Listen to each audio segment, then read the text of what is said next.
نحمده ونصلي ونسلم على رسوله الكريم وعلى آله وأصحابه أجمعين أما بعد فأعوذ بالله من الشيطان الرجيم بسم الله الرحمن الرحيم واتل عليهم نبأ إبراهيم صدق الله مولانا العظيم۔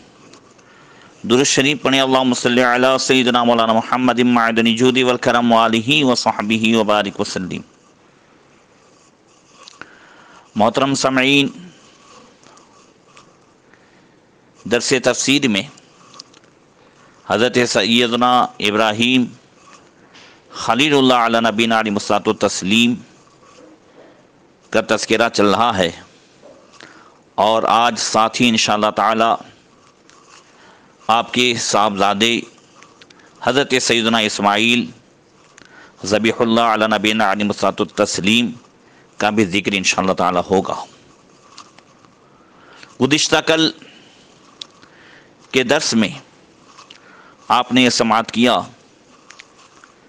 کہ حضرت ابراہیم علیہ السلام حضرت سارہ رضی اللہ تعالی عنہ کو لے کر جب مصر پہنچے تو وہاں کے بادشاہ نے بدنیتی سے ہاتھ بڑھانا چاہا، اللہ نے اسے ذلیل و رسوا کیا، اور وہ حضرت سارہ پر قابو نہیں پا سکا، اور اس نے آپ کو بھی رہا کر دیا، اور ساتھ ساتھ حضرت ہاجرہ جو پہلے ہی سے اس بادشاہ کے پاس تھی اور اس کو بھی اس نے چھینا تھا، گزشتہ کل میں نے اس کی وضاحت کی، اس کو بھی دیا، اور آپ حضرت ابراہیم علیہ السلام کے پاس حضرت سارہ حضرت ہاجرہ کو لے کر آئیں، اور پھر بعد میں انہوں نے یہ گزارش کی کہ آپ حضرت ہاجرہ سے نکاح فرما لیں، ہو سکتا ہے کہ ان کے بطن سے اولاد ہو جائے۔ چنانچہ حضرت ابراہیم علیہ السلام نے سیدہ ہاجرہ سے نکاح فرما لیا، پھر اللہ تعالیٰ کی بارگاہ میں دعا کی، رب ہب لی من الصالحین، الہی مجھے لائق اولاد دے، نیک اولاد دے۔ اللہ تبارک و تعالیٰ نے حضرت ابراہیم علیہ السلام کی دعا کو قبول فرماتے ہوئے آپ کو بیٹے کی بشارت دی، جیسا کہ قرآن میں ہے سورہ صافات 23ویں پارے میں کہ فَبَشَّرْنَاهُ بِغُلَامٍ حَلِيمٍ، تو ہم نے اسے خوشخبری سنائی ایک عقل مند لڑکے کی۔ انشاءاللہ تعالی حلیم کون ہوتا ہے اور حلم کی صفت کیا ہے، وہ انشاءاللہ آگے حضرت اسماعیل علیہ السلام کی قربانی کے تذکرے میں انشاءاللہ تعالی اس کو بیان کیا جائے گا۔ بہرکیف حضرت اسماعیل علیہ السلام کی ولادت ہوئی، جب حضرت اسماعیل علیہ السلام پیدا ہوئے اس وقت حضرت ابراہیم علیہ السلام کی عمر مبارک 86 سال کی تھی، اور اسماعیل علیہ السلام کی ولادت کے بعد حضرت اسحاق علیہ السلام کی ولادت جو ہے وہ 13 سال بعد جو ہے ہوئی ہے۔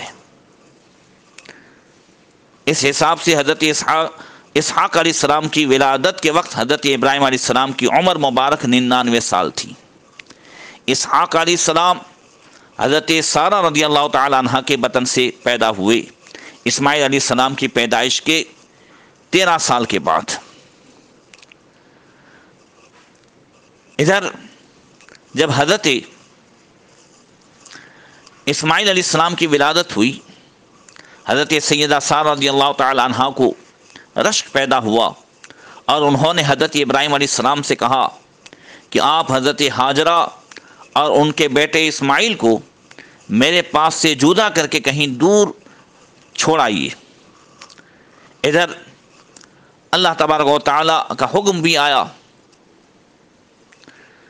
اللہ تعالیٰ کی حکمت نے ایک سبب بھی پیدا فرمایا، اور آپ پر وحی آئی کہ آپ حضرت ہاجرہ اور اسماعیل کو اس سرزمین پر چھوڑ آئیں جہاں بے آب و دانہ میدان اور خشک پہاڑیوں کے سوا کچھ بھی نہیں ہے۔ حضرت ابراہیم علیہ السلام نے حضرت ہاجرہ اور حضرت اسماعیل علیہ السلام کو ساتھ لے کر سفر فرمایا اور اس جگہ آئے جہاں کعبہ معظمہ ہے۔ یہاں اس وقت نہ کوئی آبادی تھی، نہ کوئی چشمہ تھا، نہ دور دور تک پانی یا نہ کوئی آدمی کا نام و نشان تھا۔ حضرت ابراہیم علیہ السلام نے ایک توشہ دان میں کچھ کھجوریں اور ایک مشکیزہ پانی یہ آپ نے ان کو دیا، حضرت ہاجرہ کو۔ حضرت ہاجرہ رضی اللہ تعالی عنہا نے فریاد کی کہ اللہ کے نبی، اس سنسان بیابان میں جہاں نہ کوئی منیس ہے نہ کوئی غمخوار ہے، آپ ہمیں بے یار و مددگار چھوڑ کر کہاں جا رہے ہیں؟ کئی بار حضرت ہاجرہ رضی اللہ تعالی عنہا نے آپ کو پکارا مگر آپ نے کوئی جواب نہیں دیا۔ آخر میں حضرت ہاجرہ رضی اللہ تعالی عنہا نے سوال کیا کہ آپ اتنا بتا دیجئے کہ آپ نے اپنی مرضی سے ہمیں یہاں لا کر چھوڑا ہے یا اللہ تعالیٰ کے حکم سے آپ نے ایسا کیا ہے؟ تو حضرت ابراہیم علیہ السلام نے فرمایا، اے ہاجرہ، میں نے جو کچھ کیا ہے وہ اللہ تعالیٰ کے حکم سے کیا ہے۔ یہ سن کر حضرت ہاجرہ رضی اللہ تعالی عنہا نے کہا، اب آپ جائیے، مجھے یقین کامل اور پورا اطمینان ہے کہ خداوند کریم مجھ کو میرے بچے کو ضائع نہیں فرمائے گا۔ اللہ اکبر۔ دیکھیں حضرت ہاجرہ رضی اللہ تعالی عنہا کا اللہ کی ذات پر جو یقین کامل ہے، کس طریقے سے آپ اظہار فرما رہی ہیں اور کہہ رہی ہیں کہ اگر اللہ کا حکم ہے تو پھر ہمیں یقین ہے کہ اللہ تعالی ہمیں جو ہے ضائع نہیں فرمائے گا۔ اگرچہ بے آب و دانہ میدان ہے، نہ کوئی درخت ہے، نہ کوئی جو ہے یہاں پر پانی کا چشمہ ہے، نہ کچھ ہے، مگر اگر اللہ کا حکم ہے تو پھر اللہ تعالیٰ ہی ہماری حفاظت فرمائے گا، اور وہی مسبب الاسباب ہے، وہی اسباب بھی پیدا فرمائے گا۔ اللہ اکبر۔ اس کے بعد حضرت ابراہیم علیہ السلام نے پہاڑ کی، یعنی ابو قبیس جو پہاڑ ہے، آج جو ہم خانہ کعبہ ہے، اور جب باہر نکلتے ہیں تو جو آج کے راجہ کا محل ہے جس پہاڑ پر، اسی کا نام ہے ابو قبیس پہاڑ، اس کی طرف آ کر حضرت ابراہیم علیہ السلام نے وہ دعائیں فرمائی۔ اللہ اکبر۔ قرآن کریم کی مختلف جو ہے صورتوں میں اور مختلف پاروں میں حضرت ابراہیم علیہ السلام کی ان دعاؤں کا تذکرہ ہے، آپ بھی سنیں۔ ہو سکتا ہے اللہ تعالیٰ حضرت ابراہیم علیہ السلام کی اس دعا کی برکت سے ہمارے جو ہے بیوی بچوں کو بھی نیک بنائے، نمازی بنائے، اور اللہ تعالیٰ جو ہے ان کی بھی اور ہماری بھی مغفرت کا ذریعہ بنائے۔ ابراہیم علیہ السلام دعا کرتے ہیں، وَإِذْ قَالَ إِبْرَاهِيمُ رَبِّ اجْعَلْ هَذَا الْبَلَدَ آمِنًا وَاجْنُبْنِي وَبَنِيَّ أَن نَّعْبُدَ الْأَصْنَامَ رَبِّ إِنَّهُنَّ أَضْلَلْنَ كَثِيرًا مِنَ النَّاسِ فَمَن تَبِعَنِي فَإِنَّهُ مِنِّي وَمَنْ عَصَانِي فَإِنَّكَ غَفُورٌ رَحِيمٌ۔ اور یاد کرو اے محبوب، جب ابراہیم نے عرض کی، اے میرے رب، اس شہر کو امان والا کر دے اور مجھے اور میرے بیٹوں کو بتوں کے پوجنے سے بچا۔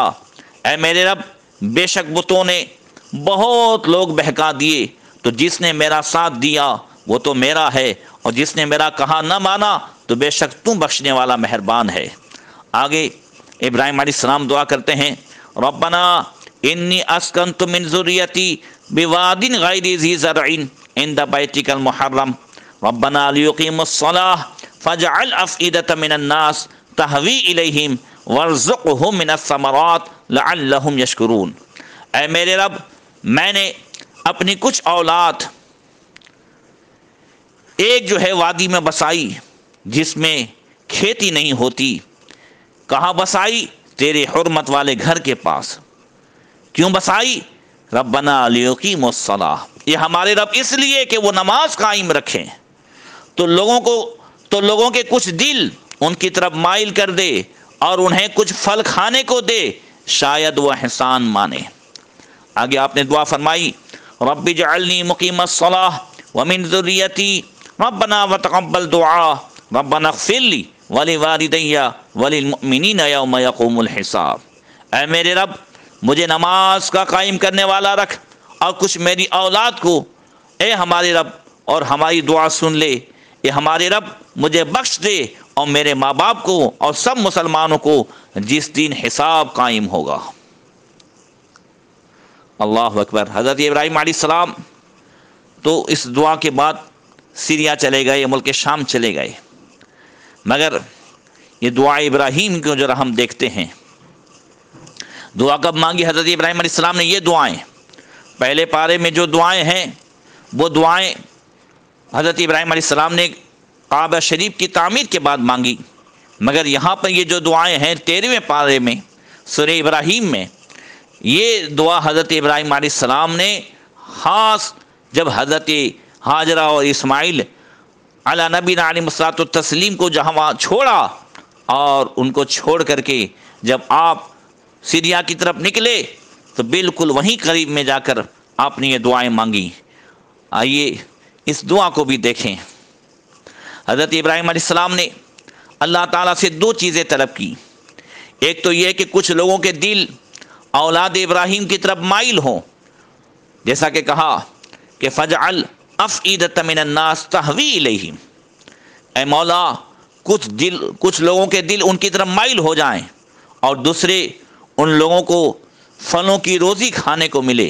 سبحان اللہ، آپ کی یہ دعائیں مقبول ہوئیں، چنانچہ اس طرح لوگوں کے دل اہل مکہ کی طرف مائل ہوئے کہ آج کروڑ ہا کروڑ انسان مکہ مکرمہ کی زیارت کے لیے تڑپ رہے ہیں، اور ہر دور میں طرح طرح کی تکلیفیں اٹھا کر مسلمان جو ہے سمندر کے راستے سے، ہوائی جہاز سے اور زمینی راستے سے مکہ مکرمہ جاتے ہیں، اور قیامت تک جاتے رہیں گے۔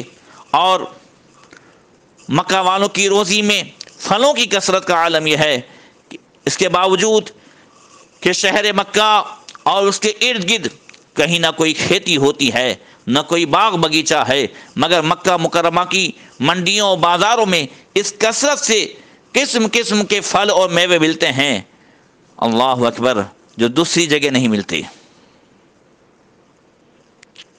اللہ تعالیٰ نے طائف کی زمین میں ہر قسم کے پھلوں کی پیداوار کی صلاحیت فرما دی ہے کہ وہاں سے قسم قسم کے میوے اور پھل اور طرح طرح کی سبزیاں اور ترکاریاں مکہ معظمہ میں آتی رہتی ہیں، اور اس کے علاوہ مصر، عراق، بلکہ یورپ کے ممالک سے بھی میوے اور پھل جو ہے کثرت سے مکہ مکرمہ میں آتے ہیں۔ یہ سب حضرت ابراہیم علیہ السلام کی دعاؤں کی برکتوں کی اثرات اور ثمرات ہیں، جو بلا شبہ دنیا کے عجائبات میں سے ہے، اور اللہ کی قدرت ہے، اور ابراہیم علیہ السلام کا معجزہ ہے۔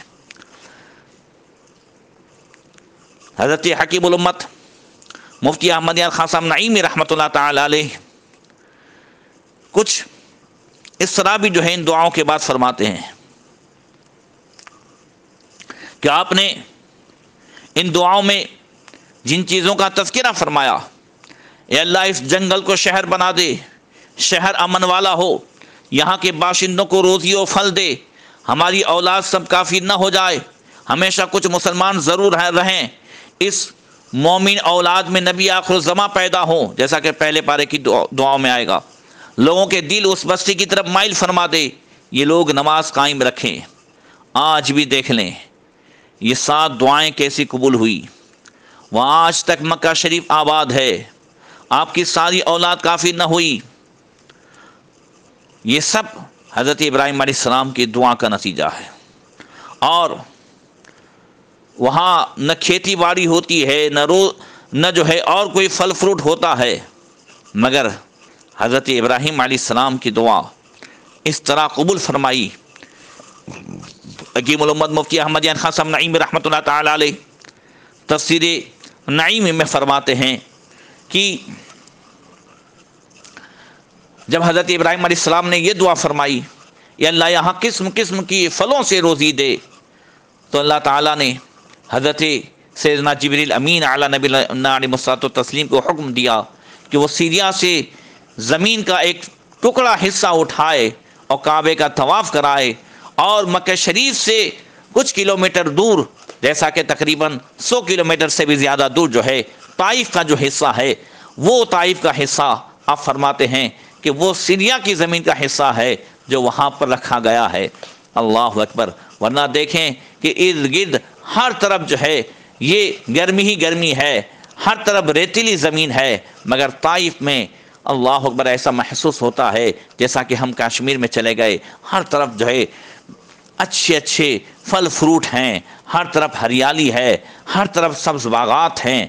اللہ اکبر. یہ سب حضرت ابراہیم علیہ السلام کی دعا کا نتیجہ ہے. اور ساتھ ساتھ ایک بات آخری یہ کر دوں پھر انشاءاللہ آئندہ، کہ حضرت ابراہیم علیہ السلام نے اپنی دعا میں یہ بھی ذکر فرمایا ربنا انی اسکنت من ذریتی بواد غیر ذی زرع عند بیتک المحرم ربنا لیقیموا الصلاۃ. اے ہمارے رب، میں نے اپنی اولاد کو ایسے میدان میں چھوڑا جو بے آب و دانہ ہے. کہاں چھوڑا؟ عند بیتک المحرم، تیرے حرمت والے گھر کے پاس. ربنا لیقیموا الصلاۃ. اب حضرت اسماعیل اور حضرت ہاجرہ اور آنے والی اسماعیل علیہ السلام کی اولاد، یہ سب مکہ معظمہ میں بیت الحرام کعبہ شریف کے یہ پڑوسی ہو گئے. اور پڑوسی کا حق ہے کہ وہی اللہ کے گھر کو زیادہ سے زیادہ آباد کرے. ربنا لیقیموا الصلاۃ، اے ہمارے رب اس لیے تاکہ یہ نماز قائم کرے.